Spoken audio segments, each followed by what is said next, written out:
Hello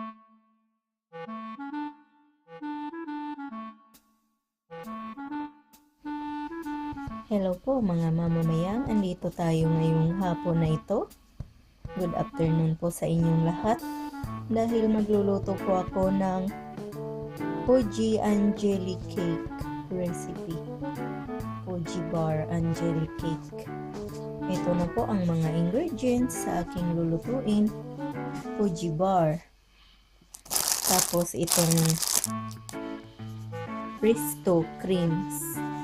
Yung vanilla flavor ang gagamitin ko. Cookies to eh. Tapos, kailangan din natin ng gulaman. Pandan flavor ang aking gamit. Tapos, ibap. Condense. Nagatas. At saka itong Nestle cream. Uumpisahan na po natin ang pagluluto mga mamamayan. Mga mamamayan, bubuksan po natin itong ating Fuji Bar. Ayan po.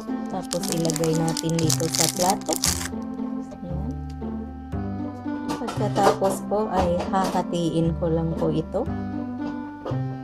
Pero kung gusto nyo pong durugin ay pwede rin po. Hahatiin nyo lang na ganyan. Kasi may palaman ito na caramel itong aking ginagamit. Ngayon po mga mamamayang ay isa-isa na nating ilalagay ito dito sa ating lalagyan. Ganyan. Ganyan po mga mamamayang. Tapos ito pong may palaman. Ibaliktad ko lang po yan para dumikit siya. Para hindi lumutang sa ating jelly. Pagkatapos po mga mamamayang ay ididiin lang natin to para hindi po siya lumutang pag nailagay ko na ang gulaman dito or jelly.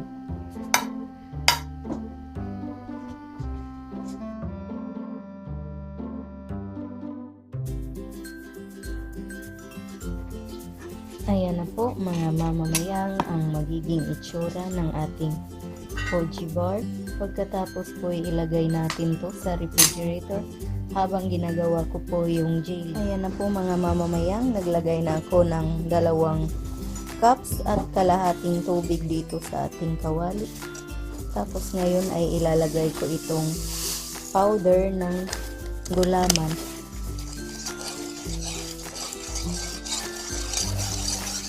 Dahil marami po yung aking gagawin, gagamit ako ng 2. Ayan po mga mamamayan, hahalu-haluin lang natin tong gulaman para hindi magbuo-buo pag niluto na natin. Mga mamamayan, tatanggalan ko po muna ng palaman itong aking cookies na gagamitin para sa toppings ng aking Fuji cake. Ayan po mga mamamayan, inilagay ko na sa apoy itong ating jelly. Tapos hahalu-haluin lang po natin para hindi magbuo-buo.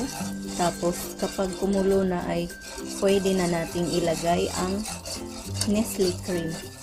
Ngayon kung kumulo na ang ating gulaman mga mamamayang ay ilagay ko na po ang ating Nestle cream.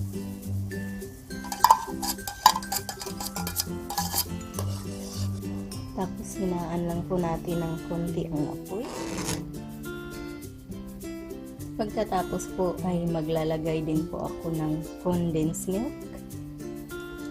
Yan po, hindi ko po uubusin ito pero depende po sa inyong gusto kung kayo ang magluluto ay uubusin niyo. Pero yung sa akin hindi ko uubusin dahil ayoko po yung matamis na matamis. Hindi ko po siya uubusin. Mga kalahati lang po ang ginamit ko na condense. Pagkatapos po mga mamamayang ay hahalu-haluin lang natin tapos isunod po natin itong evaporated milk natin.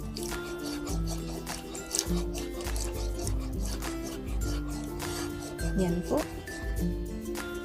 Isang lata po pero yung sa akin hindi ko rin po uubusin to. Ngayon po ay hihinaan nyo lang po ang apoy nyo. Tapos Hahalo-haluin nyo ng mga 30 minutes to 1 hour para maluto siya. Ganyan po ang magiging itsura mga mamamayan kapag ready na ang ating gulaman or jelly. Tapos papatayin lang natin itong apoy at palalamigin natin ng konti. Tapos pwede nang ibuhos doon sa ating Fuji bowl. Ayan na po mga mamamayan, nailagay ko na ang ating jelly dito sa ating Fuji bar. Ayan na po, pero medyo mainit pa po siya ng konti.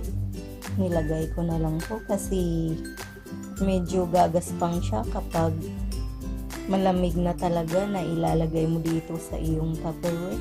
Dapat medyo mainit pa po siya, tapos ilagay nyo na sa Tupperware nyo. Ngayon po mga mamamayan, dudurugin lang natin tong ating cookies para sa toppings. Ayan na po mga mamamayan, dahil ready na tong aking toppings na ginawa. Ilalagay ko na po ito sa itaas ng ating jelly cake. Ayan na po mga mamamayang ang aking Fuji jelly cake. Ilalagay ko lang po ito sa refrigerator ng mga 3 to 4 hours para po tumigas yung ating jelly. Sana po ay nakuha nyo ang reseping ito at sana ay magustuhan po ninyo.